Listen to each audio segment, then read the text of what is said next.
everyone, Renee here with my most recent morning skincare routine for spring. So I'm going to be sharing with you some new things that I've been using and really loving. Spring is always a really challenging season for my skin. The thing that messes me up every year are my seasonal allergies. I get them really bad. So this is when everything is just sensitive. So I have to adjust, give my skin some extra TLC. I definitely gravitate towards anything that just makes my skin feel good, gives my skin some relief, but also it's a morning routine, so the goal is always protection. I've already cleansed my skin by rinsing it with water. As you know, my skin has never really needed a cleanser in the morning, so water rinse has just been perfect. The first thing I apply on my skin right after cleansing is the pillar of my morning routine, my vitamin C serum. I have a new favorite ascorbic acid serum. Well, it's not so new to me because I've been using it for quite a while, but it's new because it only just launched recently. Poems from the Lab, Future Focus Vitamin C Serum. I'm so glad I can finally talk about this. So this was developed by a friend of mine who's a cosmetic formulator called Steven, who many of you may know as Kind of Steven. So this is a 15% water-based ascorbic acid treatment that is also supported by ferulic acid, glutathione amino acids. This is lightly hydrating. In fact, the texture overall is just very lightweight. It simply disappears in your skin after you apply it. And yes, this does have that hot dog smell because it's ascorbic acid. But what I appreciate the most about this and what makes it stand out above the others is just the airtight packaging. If you're familiar with the Milano CC packaging and how genius that is, this is probably even better. This will dispense droplet by droplet and nothing can go back inside the tube. So you can literally put this under running water to clean it and nothing will go back inside. I've never seen any one of these turn color or even slightly oxidize. It's simple, but just adds so much longevity to a formula that is notoriously unstable. A quick note for the days when my skin just feels too sensitive for this. Ascorbic acid serums do have a reservoir effect, so it's okay if you don't use it every single day. So sometimes I just use it every other day, or sometimes even 3 times, 4 times a week. I've also buffered this, used it as a booster with my moisturizer. The next step is my essence. Just from the texture itself, it's got that bouncy, cushiony quality to it, so when I apply it, it just brings my skin so much soothing and calm and comfort. It's got some of the most powerful TCM ingredients for that, including 62% black ginseng root extract in its most potent form. I also love the instant skin plumping. It's like gives so much volume and the hydration is long lasting. So this step after hydration serves a couple of purposes. I need a light lipid layer. I also want something just extra calming and soothing for my irritated skin during this time. But also I want to prep my skin for something relatively new in my routine as of last year, but it really has become quite necessary. So depending on how my skin feels, I will use either one of these calming serums. If my skin is feeling really sensitive, then I will most likely use NIOD's modulating glucosides. And the way this has worked for me is the more I use it, the less sensitive my skin becomes. This has also been great for post-treatment. This has been a long time favorite for me. The Ordinary came out with something similar, the Soothing and Barrier Support Serum, which is Pepto-Bismol Pink. I personally reach for the modulating glucosides more. As a formula, I appreciate just how much more complex this is. And also this is just full of powerful antioxidants, which I always want more of in my morning routine. I just don't think you can get enough. Otherwise, I've been using this super lightweight calming oil serum from Provence Beauty, their Alpha Bet Elixir. For right now, this is kind of the perfect oil serum for me because an oil serum always gives my skin a lot of comfort, especially during times of sensitivity. This one in particular is very calming, but also this is remarkably lightweight in texture as well, which is great, especially if you want to use it with devices, but also if you want that really light lipid layer that just adds a bit. This formula is so thin that I actually apply it on my palm so it doesn't run through my fingers. I just use a few drops and I press it into my skin with my palm. It just lets me luxuriate in the scent and I feel like everything is just getting pressed deeply into my skin. I think anyone from dry to oily skin would be happy with this. This has 1% of bakuchiol in it. It's got a derivative of vitamin B5, which is super hydrating. It's also got a vitamin C derivative, THD ascorbate, which is great for brightening the skin. And there's also vitamin E. This also has a base blend of the dry oils, which is why it just sits so weightlessly and unnoticeably on the skin. But I have to admit, probably my favorite thing about this is the blue tansy. I just love how calming it is, how calming it feels on my skin, but also just even the scent itself instantly soothes my soul. This step has recently become quite necessary for me, but it's one that I actually really enjoy and look forward to. But also I started waking up in the mornings to a really puffy face. It makes me think of a scene from Real Housewives of New York that lives in my head rent-free. It was when Sonia Morgan in the morning filled a bidet with ice and just stuck her face in there. I kind of get it now. What has really helped me with the puffy face is from L&L Skin, their Mami Hot and Cold Beauty Device. It really feels so good and therapeutic. So this combines a whole bunch of different technologies in 3 cycles. In fact, it is really similar to the Solar Wave. The difference, and the reason why I reach for this more, is all in the ergonomics of it. There's something in the way this is designed, just even the size of it, the curvature, how it feels on the skin, it is just addictive. Even when this is not turned on and I'm just doing this alone, it feels so nice. It is perfectly curved and shaped. So this takes you through 3 time cycles, which in my opinion, they're all too short. The first cycle is normal mode, which is high frequency vibration ion therapy. I really love the vibration. I feel like it's helping to massage down to the deeper levels, especially as I move this along my skin. It is really facilitating the lymphatic drainage. It's almost like a turbocharged gua sha. The other thing is I can see that this immediately brings circulation to the surface of my skin because my skin gets this really pleasant flush to it. A nice, healthy, blood circulating flush. Then it cycles to cool mode. This has 3 treatments in one, the high frequency vibration, as well as the cool therapy, but also this has a blue LED treatment as well. So I personally don't pay too much attention to the LED light therapy in devices like this because I believe that, you're supposed to have consistent exposure rather than be moving it along. Yeah, I mean, it's nice it's there, and I'm sure it does something. But when I do LED therapy, it is a mask and consistent, like 10-minute exposure. So the last cycle has a therapeutic warmth to it as well as the vibration and a red LED. I didn't think I would like the warmth cycle as much as I do, but this might be my favorite. I think it's because I associate heat with inflammation, and this isn't heat. This is actually just a real therapeutic warmth. So it almost feels as though the muscles in my skin are just relaxing. This mode just completely de-stresses my face. Any kind of tension I might have on my face, it almost melts it away. I use this exactly the same way I do a gua sha. I start from my neck and I move downwards because I'm focused on drainage. And I work upwards from chin to ear. I focus a little more on areas that need more depuffing, like around my sinuses under my eyes.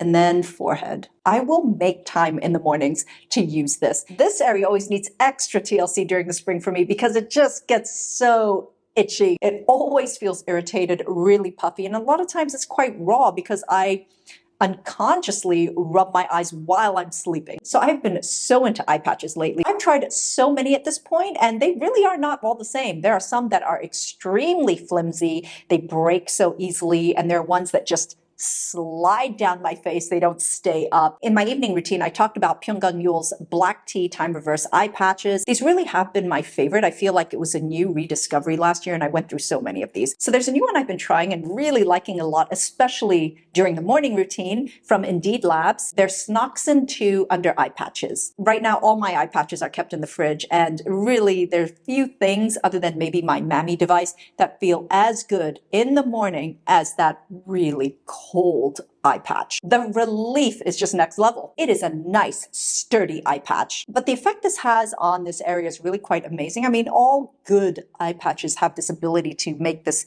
skin look so smooth and ironed out. I would say that this makes it even more so. For me, there's no real time limit for wearing these patches. Sometimes I completely forget about them. In fact, it seems like the longer I keep them on, the better the effect. These have a ghirelin in them, which you know is a peptide that I absolutely love for its ability to really relax tension lines and any kind of lines that are caused from expression. When I remove these, there's a distinct texture difference between where the patch was and the rest of my face. In fact, the area around here looks poreless. I typically will put these patches also on my foreheads, covering my 11s as well as the nasal labial folds. There are two eye creams that I really enjoy. They're similar. The first one I've mentioned before from Mary and May. They're tranexamic acid and glutathione eye cream. And this was my favorite new eye cream for last year. It is full of antioxidants, but also it is brightening and the texture is perfection. It's rich enough that you really feel that this is moisturizing for this area, but at the same time, it dries down and absorbs super fast, which makes this so great for morning routine because this sits really well under makeup, but at the same time, it gives you long-lasting moisturization. This has been clinically tested to show results within 2 weeks of brighter eyes and less pigmentation. This is a new eye cream that I bought a few months ago and I have been using it. From In Beauty Project, the Bright and Tight Eye Cream. So similar to Mary and May, this is all about the brightening of this area. This also contains tranexamic acid, 3% I believe, as well as some brightening vitamin C derivatives, and it's got some peptides in it as well. I mean, this is a great formula, but I think what I'm really drawn to and what makes me reach for this in the mornings is it's got those brightening pigments to it. It's really similar to Ulla Henriksen's banana cream. It's a real subtle brightening, perfect for neutralizing the more purplish pigment I get around here, which is more an anemic, like a bruise. This is also a very, very lightweight texture in my opinion. So when the skin around this area is feeling more dry, or if it's during the drier months,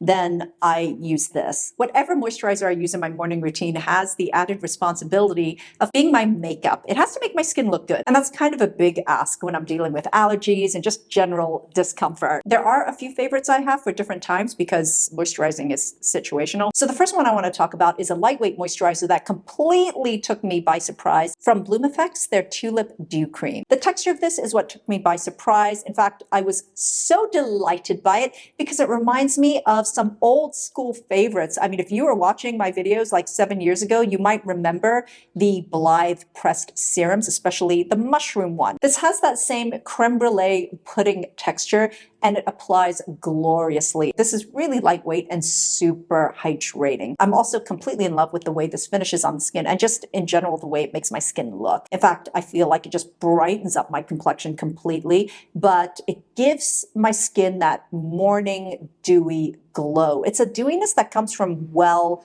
and sufficiently hydrated, plumped out skin. It's definitely not heavily moisturizing, but this does give you long-lasting hydration and your skin does feel moisturized. If my skin is really dry and I need a richer cream, then I already spoke about this in my evening routine. This is a favorite of mine, the Pyunkang Black Tea Enriched Cream. This is dense and moisturizing, but without being a lot or heavy. So it actually dries down velvety on the skin and you won't feel like a grease ball. In fact, it works really well under makeup. So for days when my skin just feels really irritated, there's a lot of redness and rawness, and I just want pure comfort, then I really love Cetaphil's Rich Hydrating Cream. I don't find this to be very rich. I mean, definitely the black tea cream is a lot richer, but there's something so comforting about this. It's very moisturizing, which is exactly what my skin needs when it's feeling irritated and raw. This is one of my favorite drugstore moisturizers. It reminds me a lot of the Physio Gel moisturizer that I love so much, but yeah, this is just so comforting. And I also think it makes my skin look really good. So the sunscreen that I've been using the most recently has been doubling as